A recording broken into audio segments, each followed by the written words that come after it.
Hi hello ನಮಸ್ಕಾರ ಎಲ್ಲರಿಗೂ. Welcome back to my ಚಾನಲ್ಗೆ ಎಲ್ಲರಿಗೂ ಸ್ವಾಗತ. ಇವತ್ತಿನ ಕ್ಲಾಸ್ ಬಂದು ಅಧ್ಯಾಯ 3 ಭಾರತದ ಮತಪ್ರವರ್ತಕರು ಅನ್ನೋ ಪಾಠವನ್ನು ನೋಡ್ತಾ ಹೋಗೋಣ. ಇದು 9ನೇ ತರಗತಿಯಲ್ಲಿ ಬರ್ತಕ್ಕಂಥ ಪಾಠ ಆಗಿದೆ. ಓಕೆ, ಭಾರತದ ಸಾಮಾಜಿಕ ಮತ್ತು ಧಾರ್ಮಿಕ ಇತಿಹಾಸದಲ್ಲಿ ಸಾಮಾನ್ಯ ಶಕವರ್ಷ 8ನೇ ಶತಮಾನದಿಂದ 13ನೇ ಶತಮಾನದ ಮೊದಲಾರ್ಧದವರೆಗಿನ ಅವಧಿ ಅತ್ಯಂತ ಪ್ರಮುಖವಾದದ್ದಾಗಿದೆ. ಎಷ್ಟರಿಂದ 8ನೇ ಶತಮಾನದಿಂದ 13ನೇ ಶತಮಾನದ ಮೊದಲಾರ್ಧದವರೆಗಿನ ಅವಧಿ ಏನಾಗಿದೆ, ಅತ್ಯಂತ ಪ್ರಮುಖವಾಗಿದೆ. ಈ ಅವಧಿಯಲ್ಲಿಯೇ 3 ವೈದಿಕ ಮತಗಳು ಬೆಳೆಸಿ ಪೋಷಿಸಿದ ಪ್ರವರ್ತಕರಾದ ಆಚಾರ್ಯತ್ರಯರಾದ ಶಂಕರರು, ಮಧ್ವರು ಮತ್ತು ರಾಮಾನುಜರು ಕನ್ನಡ ನಾಡಿನಲ್ಲಿ ಜೀವಿಸಿದ್ದರು. ನೋಡಿ, ಈ ಅವಧಿಯಲ್ಲಿ 3 ವೈದಿಕ ಮತಗಳು ಬೆಳೆಸಿ ಪೋಷಿಸಿದ ಪ್ರವರ್ತಕರು ಯಾರ್ಯಾರು ಅಂತಂದರೆ ಶಂಕರಾಚಾರ್ಯರು, ಮಧ್ವಾಚಾರ್ಯರು, ಆಮೇಲೆ ರಾಮಾನುಜಾಚಾರ್ಯರು ಅಂತ ಬರ್ತಾರೆ. ಇವರು ಕನ್ನಡ ನಾಡಿನಲ್ಲಿ ಜೀವಿಸಿದ್ದರು. 3 ಮುಖ್ಯ ವೇದಾಂತ ಶಾಖೆಗಳಾದ ಅದ್ವೈತ, ದ್ವೈತ ಮತ್ತು ವಿಶಿಷ್ಟಾದ್ವೈತ ಸಿದ್ಧಾಂತಗಳು ಸಹ ಪ್ರಚುರತೆಗೆ ಬರ್ತವೆ. ನೋಡಿ, ಶಂಕರಾಚಾರ್ಯರು ಅದ್ವೈತ ಮತವನ್ನು ಪ್ರಚಾರಪಡಿಸಿದರೆ ಮಧ್ವಾಚಾರ್ಯರು ದ್ವೈತ ಮತವನ್ನು ಪ್ರಚಾರಪಡಿಸ್ತಾರೆ. ಹಾಗೆ ರಾಮಾನುಜಾಚಾರ್ಯರು ವಿಶಿಷ್ಟಾದ್ವೈತವನ್ನು ಪ್ರಚಾರಪಡಿಸ್ತಾರೆ.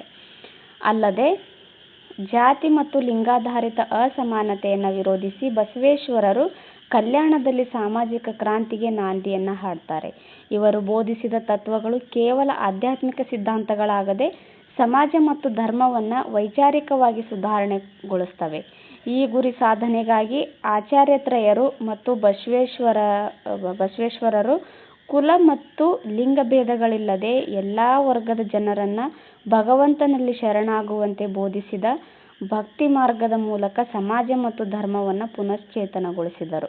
ನೋಡಿ, ಯಾವುದೇ ಲಿಂಗ ತಾರತಮ್ಯ ಇರಲಾರ್ದೆ, ಯಾವುದೇ ಕುಲ ಮತ ಲಿಂಗಭೇದ ಇರಲಾರ್ದೇನೆ ಇವರೇನು ಮಾಡ್ತಾರೆ, ಎಲ್ಲ ಜನರಲ್ಲೂ ಸಹ ಈ ಭಕ್ತಿ ಮಾರ್ಗದ ಮೂಲಕ ಸಮಾಜ ಮತ್ತು ಧರ್ಮವನ್ನು ಪುನಶ್ಚೇತನಗೊಳಿಸ್ತಾರೆ.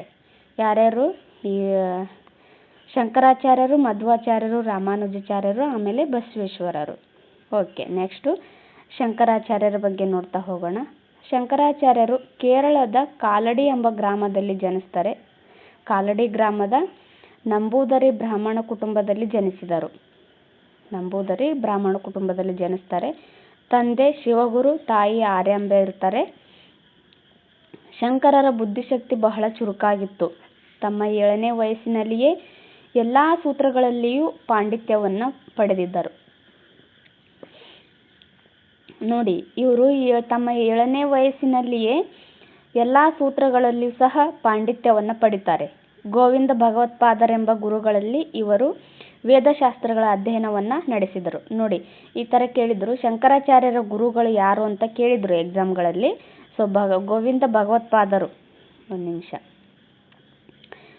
ಗೋವಿಂದ ಭಗವತ್ಪಾದರಲ್ಲಿ ಶಂಕರಾಚಾರ್ಯರು ವೇದಾಧ್ಯಯನಗಳನ್ನು ನಡೆಸ್ತಾರೆ. ಓಕೆ, ನೆಕ್ಸ್ಟು ಶಂಕರರು ಉಪನಿಷತ್ತು ಮತ್ತು ಬ್ರಹ್ಮಸೂತ್ರಗಳ ಆಳವಾದ ಅಧ್ಯಯನ ಮಾಡಿ ಅದ್ವೈತ ಸಿದ್ಧಾಂತವನ್ನು ಪ್ರತಿಪಾದಿಸ್ತಾರೆ. ಇವರ ಸಿದ್ಧಾಂತ ಯಾವುದು? ಅದ್ವೈತ ಸಿದ್ಧಾಂತ. ಇದರ ಪ್ರಕಾರ ಬ್ರಹ್ಮನೊಬ್ಬನೇ ಸತ್ಯ, ಉಳಿದ ಜಗತ್ತು ಮಿಥ್ಯ ರೂಪವಾದದ್ದು, ಜೀವನು ಬ್ರಹ್ಮನೇ ಮತ್ತು ಜೀವ ಬ್ರಹ್ಮನಿಂದ ಬೇರೆಯಲ್ಲ ಅಂತ ಹೇಳ್ತಾರೆ. ಇದು ಸಹ ಕೇಳಿದ್ರು. ನೋಡಿ, ಈ ಒಂದು ವಾಕ್ಯ ಏನೈತಲ್ಲ, ಈ ಒಂದು ವಾಕ್ಯ ಕೇಳಿದ್ರು. ಬ್ರಹ್ಮನೊಬ್ಬನೇ ಸತ್ಯ, ಉಳಿದ ಜಗತ್ತು ಮಿಥ್ಯ ರೂಪವಾದದ್ದು, ಆಮೇಲೆ ಜೀವನು ಬ್ರಹ್ಮನೇ ಮತ್ತು ಜೀವ ಬ್ರಹ್ಮನಿಂದ ಬೇರೆ ಅಲ್ಲ ಅಂತ ಹೇಳ್ತಾರೆ. ಈ ವಾಕ್ಯ ಹೇಳಿದವರು ಯಾರು ಅಂತ ಸಹ ಕೇಳಿದ್ರು ಎಕ್ಸಾಮ್ಗಳಲ್ಲಿ. ಸೊ ಹಾಗಾಗಿ ಇದನ್ನು ನೆನಪಲ್ಲಿ ಇಟ್ಕೊಳ್ರಿ. ಅದ್ವೈತ ಸಿದ್ಧಾಂತ ಪ್ರತಿಪಾದಕರಾಗಿರತಕ್ಕಂಥ ಶಂಕರಾಚಾರ್ಯರು ಈ ವಾಕ್ಯವನ್ನು ಹೇಳ್ತಾರೆ. ಏನಂತ? ಬ್ರಹ್ಮನೊಬ್ಬನೇ ಸತ್ಯ, ಉಳಿದ ಜಗತ್ತೆಲ್ಲ ಮಿಥ್ಯ ರೂಪವಾಗಿದೆ, ಆಮೇಲೆ ಜೀವನು ಬ್ರಹ್ಮನೇ ಆಗಿದ್ದಾನೆ, ಜೀವ ಬ್ರಹ್ಮನಿಂದ ಬೇರೆ ಅಲ್ಲ ಅಂತ ಹೇಳ್ತಾರೆ. ಓಕೆ, ಜಗತ್ತು ಒಂದು ಮಾಯೆ, ಬ್ರಹ್ಮ ಮಾತ್ರ ಸತ್ಯ. ಜನರು ಅಜ್ಞಾನಿಗಳು, ಅವರಿಗೆ ಜಗತ್ತು ಮಾಯೆ ಎಂಬುದು ಗೊತ್ತಿಲ್ಲ ಮತ್ತು ಬ್ರಹ್ಮನು ಸತ್ಯವೆಂಬುದು ಗೊತ್ತಿಲ್ಲ ಅಂತ ಇವರು ಹೇಳ್ತಾರೆ. ಆದ್ದರಿಂದ ಜ್ಞಾನ ಮಾರ್ಗದಿಂದ ನಾವು ಪ್ರಪಂಚದ ಮಾಯೆಯನ್ನು ತಿಳಿದು ಪರಮ ಸತ್ಯವಾದ ಬ್ರಹ್ಮನೊಡನೆ ನಮ್ಮ ಜೀವಾತ್ಮವನ್ನು ವಿಲೀನಗೊಳಿಸಬೇಕು. ಆಗ ಮಾತ್ರ ನಮಗೆ ಮೋಕ್ಷವು ದೊರೆಯುವುದು. ಹೀಗೆ ಶಂಕರಾಚಾರ್ಯರು ಜ್ಞಾನ ಮಾರ್ಗವನ್ನು ಬೋಧಿಸಿದರು. ನೋಡಿ, ಇವ್ರು ಏನು ಹೇಳ್ತಾರೆ, ಜಗತ್ತು ಒಂದು ಮಾಯೆ, ಬ್ರಹ್ಮ ಮಾತ್ರ ಸತ್ಯ ಇದ್ದಾನೆ. ಜನರು ಅಜ್ಞಾನಿಗಳು, ಅವರಿಗೆ ಈ ಜಗತ್ತು ಮಾಯೆ ಅನ್ನೋದು ಅವ್ರಿಗೆ ಗೊತ್ತಿಲ್ಲ ಮತ್ತು ಬ್ರಹ್ಮನೇ ಸತ್ಯ ಅನ್ನೋದು ಸಹ ಅವ್ರಿಗೆ ಗೊತ್ತಿಲ್ಲ. ಆದ್ದರಿಂದ ಜ್ಞಾನ ಮಾರ್ಗದಿಂದ ನಾವು ಪ್ರಪಂಚದ ಮಾಯೆಯನ್ನು ತಿಳಿದು ಪರಮಸತ್ಯವಾದ ಬ್ರಹ್ಮನೊಡನೆ ನಮ್ಮ ಜೀವಾತ್ಮವನ್ನು ವಿಲೀನಗೊಳಿಸಬೇಕು. ಆಗ ಮಾತ್ರ ನಮಗೆ ಮೋಕ್ಷ ದೊರೆಯುತ್ತೆ ಅಂತ ಇವರು ಹೇಳ್ತಾರೆ, ಶಂಕರಾಚಾರ್ಯರು.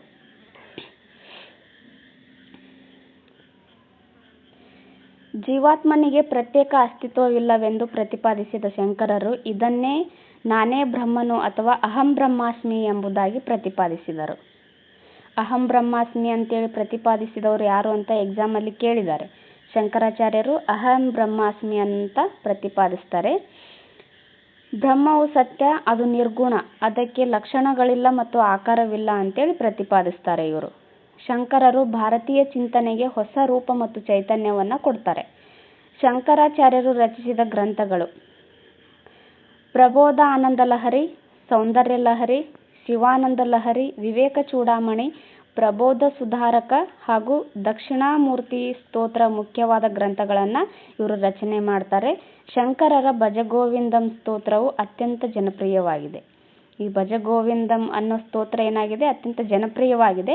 ಆದರೆ ಇವರು ರಚನೆ ಮಾಡಿರ್ತಕ್ಕಂಥ ಉಳಿದ ಗ್ರಂಥಗಳು ಯಾವ್ಯಾವು ಅಂತ ಕೇಳಿದಾಗ ಪ್ರಬೋಧಾನಂದ ಲಹರಿ, ಸೌಂದರ್ಯ ಲಹರಿ, ಶಿವಾನಂದ ಲಹರಿ, ವಿವೇಕ ಚೂಡಾಮಣಿ, ಪ್ರಬೋಧ ಸುಧಾಕರ, ಆಮೇಲೆ ದಕ್ಷಿಣಾಮೂರ್ತಿ ಸ್ತೋತ್ರ, ಇವೆಲ್ಲವೂ ಸಹ ಇವರು ಗ್ರಂಥಗಳಾಗಿದ್ದಾವೆ.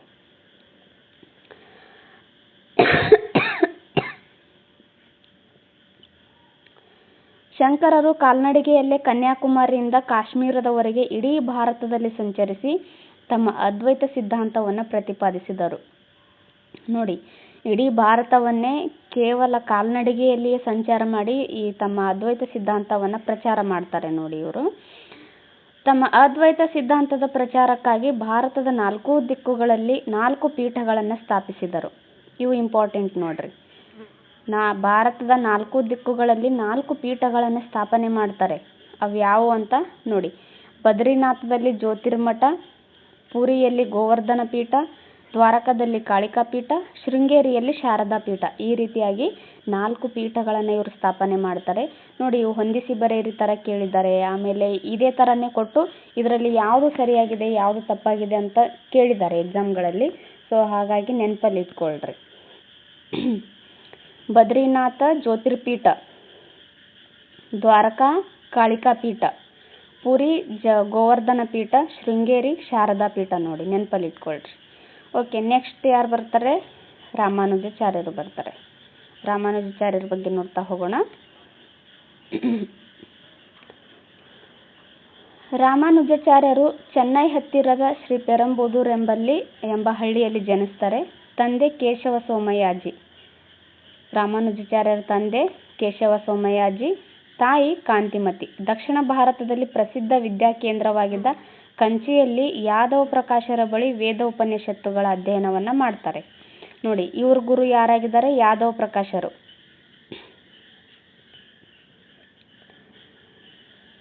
ಯಾದವ ಪ್ರಕಾಶರ ಬಳಿ ರಾಮಾನುಜಾಚಾರ್ಯರು ವಿದ್ಯೆಯನ್ನು ಪಡಿತಾರೆ. ಹಾಗೆ ಗೋವಿಂದ ಭಟ್ಟರಲ್ಲಿ ಗೋವಿಂದ ಭಗವತ್ಪಾದರಲ್ಲಿ ಇವರು ಶಂಕರಾಚಾರ್ಯರು ವಿದ್ಯೆಯನ್ನು ಪಡಿತಾರೆ. ಓಕೆ, ನೆಕ್ಸ್ಟ್ ನೋಡೋಣ. ನಂತರ ಶ್ರೀರಂಗಕ್ಕೆ ತೆರಳಿ ಅಲ್ಲಿಯ ಮಠದ ಪೀಠಾಧಿಪತಿ ಆಗ್ತಾರೆ.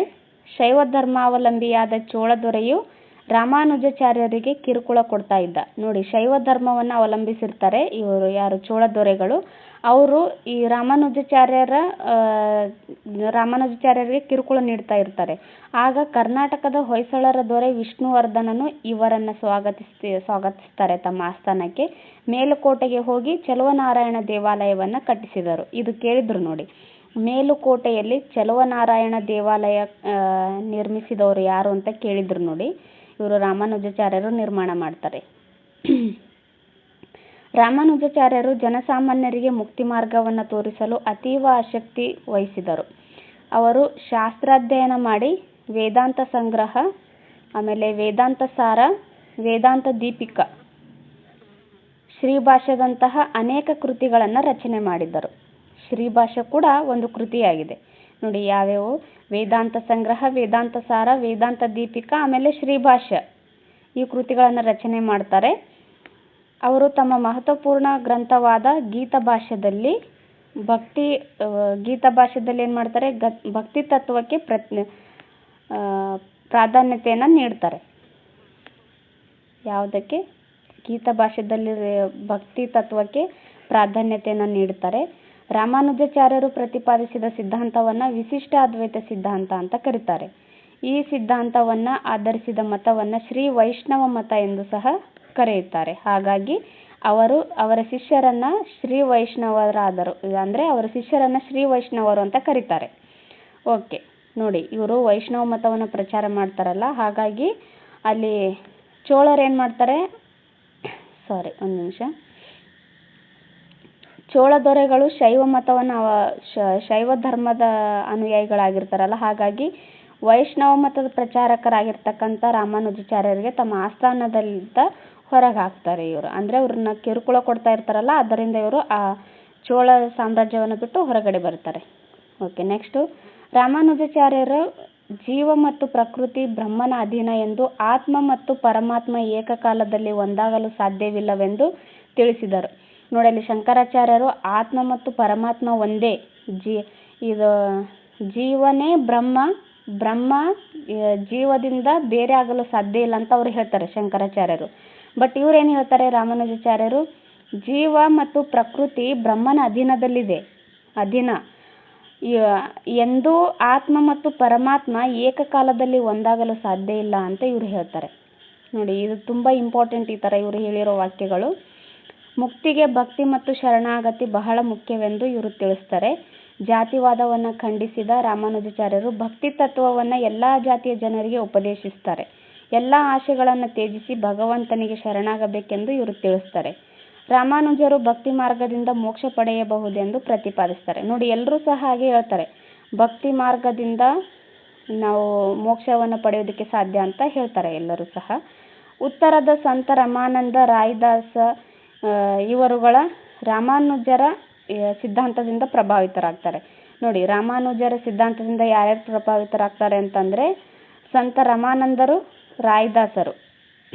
ನೆಕ್ಸ್ಟು, ಇದರಿಂದ ಉತ್ತರ ಭಾರತದಲ್ಲಿ ಭಕ್ತಿ ಪಂಥ ಬೆಳೆಯಲು ದಾರಿಯಾಗುತ್ತೆ. ವಿಜಯನಗರದ ತುಳುವ ಅರವಿಡು ದೊರೆಗಳು ಶ್ರೀ ವೈಷ್ಣವ ಪಂಥದ ಅನುಯಾಯಿಗಳಾಗಿರ್ತಾರೆ. ನೋಡಿ, ವಿಜಯನಗರ ಸಾಮ್ರಾಜ್ಯದಲ್ಲಿ ಆಳ್ವಿಕೆ ಮಾಡ್ತಾ ಇರ್ತಾರಲ್ಲ ತುಳುವ ವಂಶದವರು, ಆಮೇಲೆ ಅರವಿಡು ವಂಶದವರು, ಈ ದೊರೆಗಳು ಶ್ರೀ ವೈಷ್ಣವ ಪಂಥದ ಅನುಯಾಯಿಗಳಾಗಿರ್ತಾರೆ. ಓಕೆ, ನೆಕ್ಸ್ಟ್ ನೋಡೋಣ. ನೋಡಿ, ನಿಮಗಿದು ತಿಳಿದಿರಲಿ ಅಂತ ಕೊಟ್ಟಿರ್ತಾರಲ್ಲ, ಇದು ತುಂಬ ಇಂಪಾರ್ಟೆಂಟ್ ಆಗಿರುತ್ತೆ ನೋಡಿ. ಓಕೆ, ದಕ್ಷಿಣ ಭಾರತದಲ್ಲಿನ ಕೆಲವು ಪ್ರಮುಖ ಶ್ರೀ ವೈಷ್ಣವ ಮಠಗಳು ಇಲ್ಲಿ ಕೊಟ್ಟಿದ್ದಾರೆ. ಯತಿರಾಜ ಮಠ ಮೇಲುಕೋಟೆ ಮತ್ತು ಶ್ರೀ ಪೆರಂಬೂದೂರು ಎಂಬಲ್ಲಿ ಬರುತ್ತೆ. ಪರಕಾಲ ಅಂದರೆ ಬ್ರಹ್ಮತಂತ್ರ ಮಠ ಮೈಸೂರಲ್ಲಿದೆ. ಅಹೋಬಿಲ ಮಠ, ಇದು ಕರ್ನೂಲು ಜಿಲ್ಲೆಯ ಆಂಧ್ರ ಪ್ರದೇಶದಲ್ಲಿ ಬರುತ್ತೆ. ಆಂಡವನ್ ಮಠ ಶ್ರೀರಂಗಮಲ್ಲಿ ಬರುತ್ತೆ. ವಾಮೈಮಲೈ ಮಠ ಸುಚೀಂದ್ರಮಲ್ಲಿ ಬರುತ್ತೆ. ಓಕೆ, ನೆಕ್ಸ್ಟ್ ಮಧ್ವಾಚಾರ್ಯರ ಬಗ್ಗೆ ನೋಡ್ತಾ ಹೋಗೋಣ.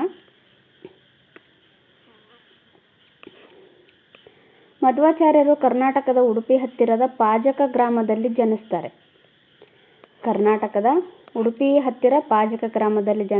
ಇವರು ಮಧ್ಯಗೇಹ ನಾರಾಯಣ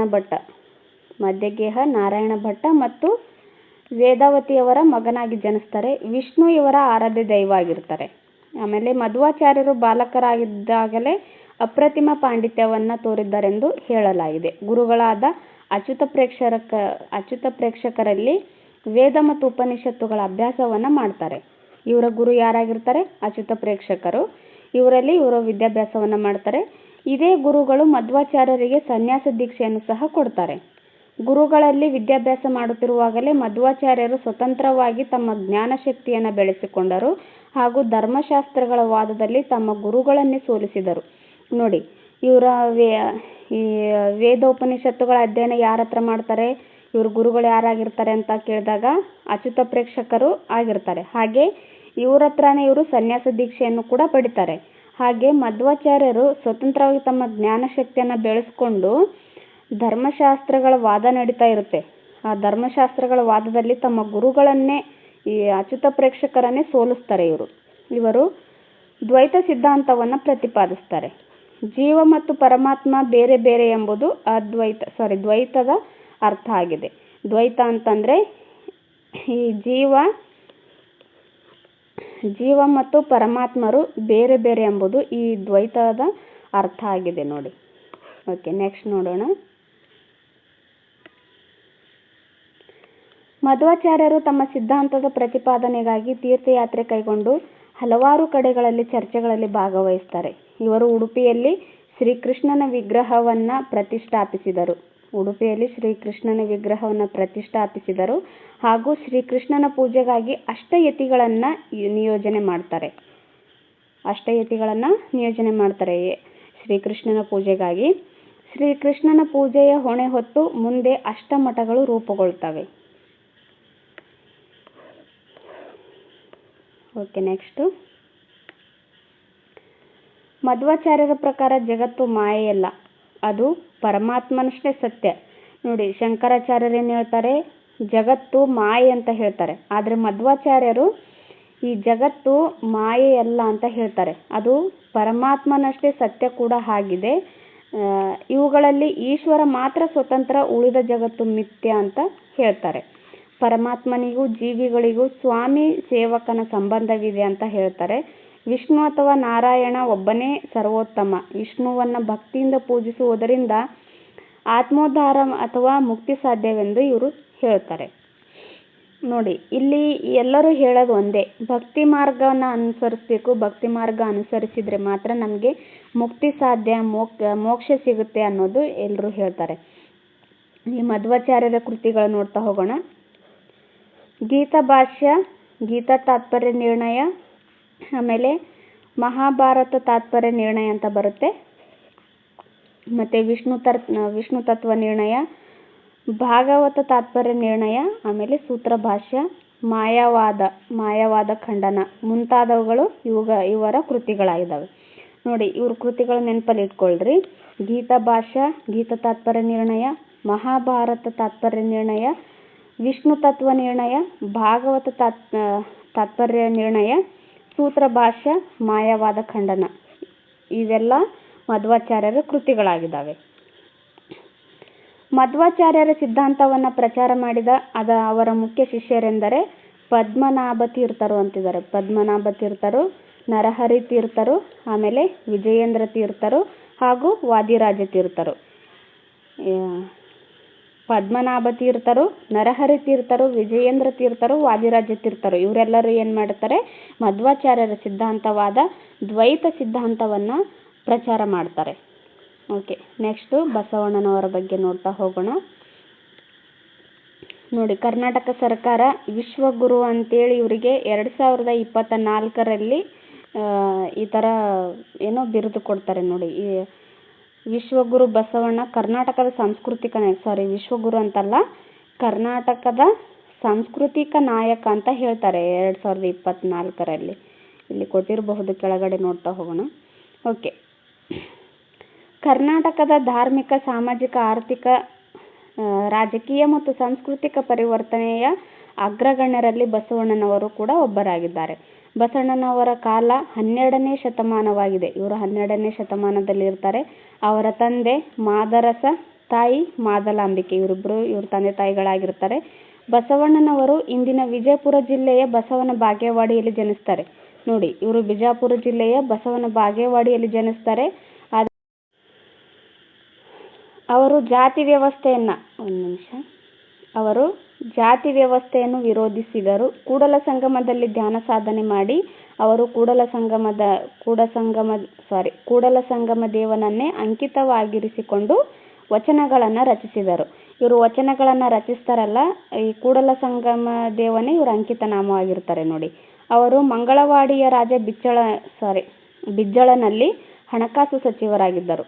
ಈ ಮಂಗಳವಾಡಿಯ ರಾಜ ಇರ್ತಾನಲ್ಲ ಬಿಜ್ಜಳ, ಆತನ ಆಸ್ಥಾನದಲ್ಲಿ ಹಣಕಾಸು ಸಚಿವರಾಗಿ ಇರ್ತಾರೆ.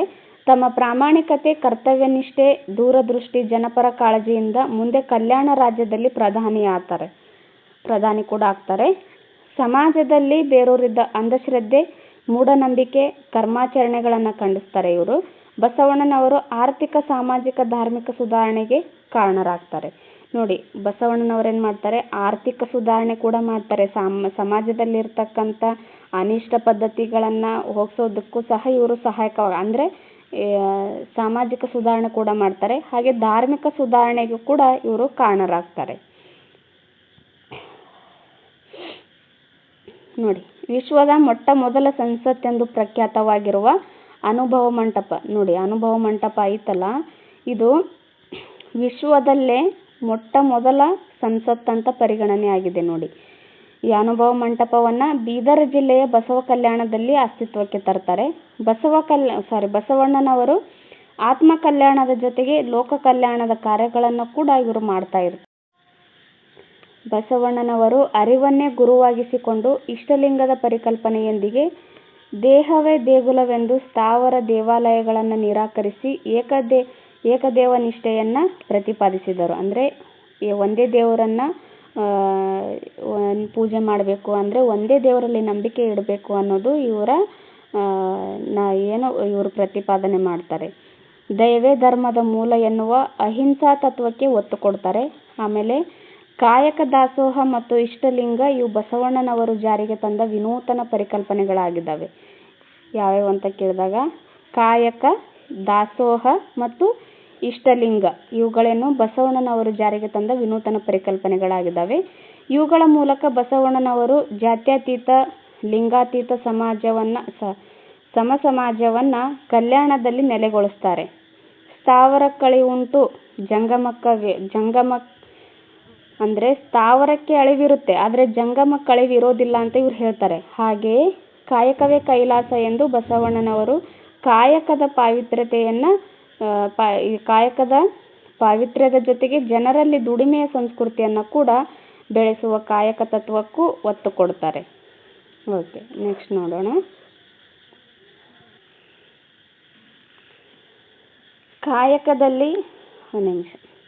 ಕಾಯಕದಲ್ಲಿ ಮೇಲು ಕೇಳುಗಳು ಇರೋದಿಲ್ಲ ಅಂತ ಇವರು ಹೇಳ್ತಾರೆ. ಎನಗಿಂತ ಕಿರಿಯರಿಲ್ಲ, ಶಿವಭಕ್ತರಿಗಿಂತ ಹಿರಿಯರಿಲ್ಲ. ನನಗಿಂತ ಕಿರಿಯರು ಯಾರೂ ಇಲ್ಲ, ಶಿವಭಕ್ತರಿಗಿಂತ ಹಿರಿಯರು ಯಾರೂ ಇಲ್ಲ ಅಂತ ಇವರು ಎಂದು ಸಕಲ ಜೀವಾತ್ಮರಿಗೆ ಲೇಸನ್ನು ಬಯಸುತ್ತಿದ್ದರು.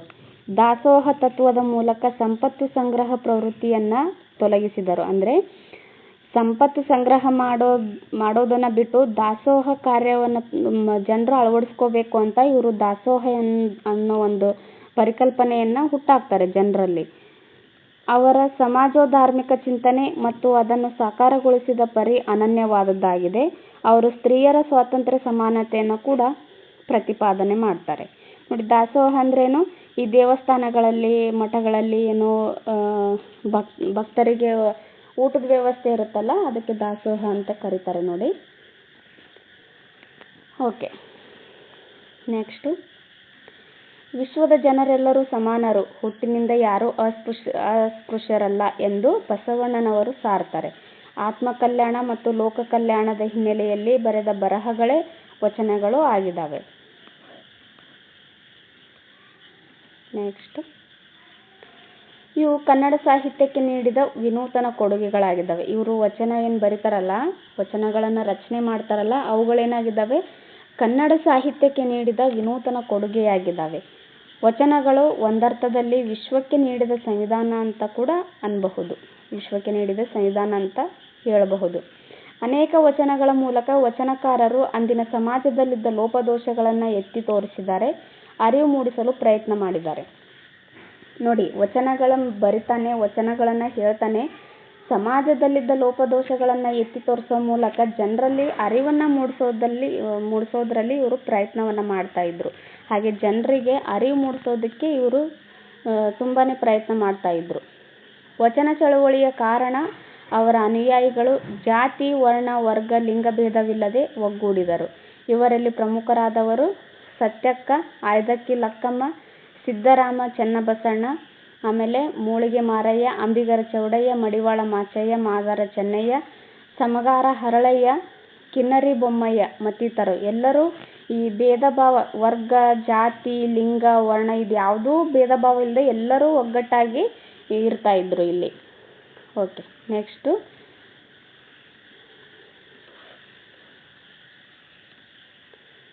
ಶ್ರೀ ಬಸವೇಶ್ವರರು ಮಾನವ ಕುಲದ ಕಲ್ಯಾಣಕ್ಕೆ ನೀಡಿರುವ ಸಂದೇಶಗಳು ಸರ್ವಕಾಲೀನವಾಗಿದ್ದಾವೆ.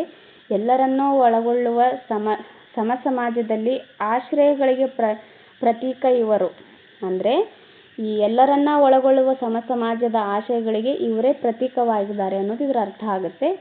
ಇವರ ಸಂದೇಶಗಳಿಂದ ಕರ್ನಾಟಕ ರಾಜ್ಯದ ಸಾಂಸ್ಕೃತಿಕ ಹಿರಿಮೆ ದೇಶ ವಿದೇಶಗಳಲ್ಲಿ ಮತ್ತಷ್ಟು ಎತ್ತರಕ್ಕೆ ಏರಿದೆ. ಈ ಹಿನ್ನೆಲೆಯಲ್ಲಿ ಕರ್ನಾಟಕ ಸರ್ಕಾರವು ದಿನಾಂಕ ಫೆಬ್ರವರಿ 13, 2024ರಂದು ವಿಧಾನಸೌಧದಲ್ಲಿ ವಿಶ್ವಗುರು ಬಸವಣ್ಣ ಅವರ ಭಾವಚಿತ್ರವನ್ನು ಅನಾವರಣ ಮಾಡುವ ಮೂಲಕ ಇವರನ್ನು ಕರ್ನಾಟಕದ ಸಾಂಸ್ಕೃತಿಕ ನಾಯಕ ಅಂತೇಳಿ ಘೋಷಣೆ ಮಾಡ್ತಾರೆ.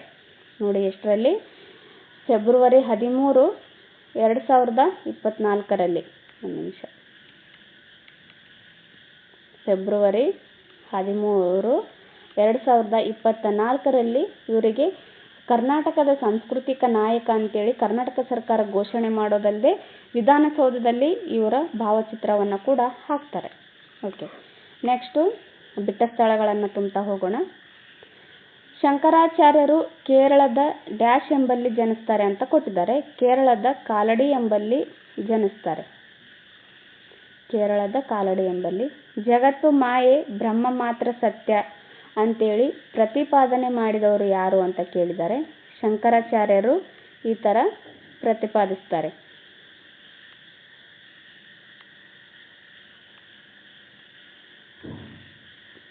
ನೆಕ್ಸ್ಟು ರಾಮಾನುಜಾಚಾರ್ಯರ ಶಿಷ್ಯರನ್ನು ಡ್ಯಾಶ್ ಅಂತ ಕರೀತಾರೆ. ಇವರು ವೈಷ್ಣವ ಮತವನ್ನು ಪ್ರಚಾರ ಮಾಡ್ತಾರಲ್ಲ, ಅದಕ್ಕೆ ವೈಷ್ಣವರು, ಶ್ರೀ ವೈಷ್ಣವರು ಅಂತ ಕರೀತಾರೆ. ಒಂದು ನಿಮಿಷ, ಶ್ರೀ ವೈಷ್ಣವರು.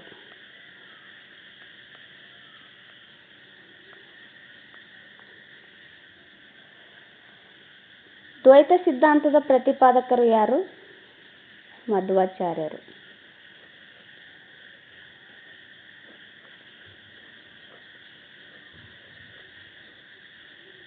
ಓಕೆ, ಮಧ್ವಾಚಾರ್ಯರು ದ್ವೈತ ಮತವನ್ನು ಪ್ರಚಾರ ಮಾಡ್ತಾರೆ.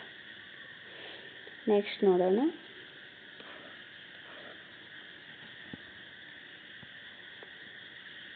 ಓಕೆ, ಇಲ್ಲಿಗೆ ಈ ಪಾಠ ಮುಕ್ತಾಯ ಆಯಿತು. ಯಾರೆಲ್ಲ ಇನ್ನೂ ನನ್ನ ಚಾನೆಲ್ನ ಸಬ್ಸ್ಕ್ರೈಬ್ ಮಾಡ್ಕೊಂಡಿಲ್ವೋ ದಯವಿಟ್ಟು ನನ್ನ ಚಾನೆಲನ್ನು ಸಬ್ಸ್ಕ್ರೈಬ್ ಮಾಡ್ಕೊಳ್ಳಿ ಹಾಗೂ ಪ್ರೀವಿಯಸ್ ವಿಡಿಯೋಗಳನ್ನು ನೋಡಿ. ಈ ಕ್ಲಾಸ್ ಇಷ್ಟ ಆದರೆ ಒಂದು ಲೈಕ್ ಮಾಡಿ ಮತ್ತು ಕಮೆಂಟ್ ಮಾಡಿ. ನಿಮ್ಮ ಫ್ರೆಂಡ್ಸ್ಗಳ ಜೊತೆನೂ ಈ ವಿಡಿಯೋನ ಶೇರ್ ಮಾಡಿಕೊಳ್ಳಿ. ಇಷ್ಟೊತ್ತು ಈ ಕ್ಲಾಸ್ ಕೇಳಿದ್ದಕ್ಕೆ ತಮ್ಮೆಲ್ಲರಿಗೂ ತುಂಬ ಹೃದಯದ ಧನ್ಯವಾದಗಳು. ಸಿಗೋಣ ನೆಕ್ಸ್ಟ್ ಕ್ಲಾಸಲ್ಲಿ ವಿಜಯನಗರ ಸಾಮ್ರಾಜ್ಯ ಮತ್ತು ಬಹುಮನಿ ರಾಜ್ಯದ ಬಗ್ಗೆ ನೋಡೋಣ. ಓಕೆ, ಧನ್ಯವಾದಗಳು.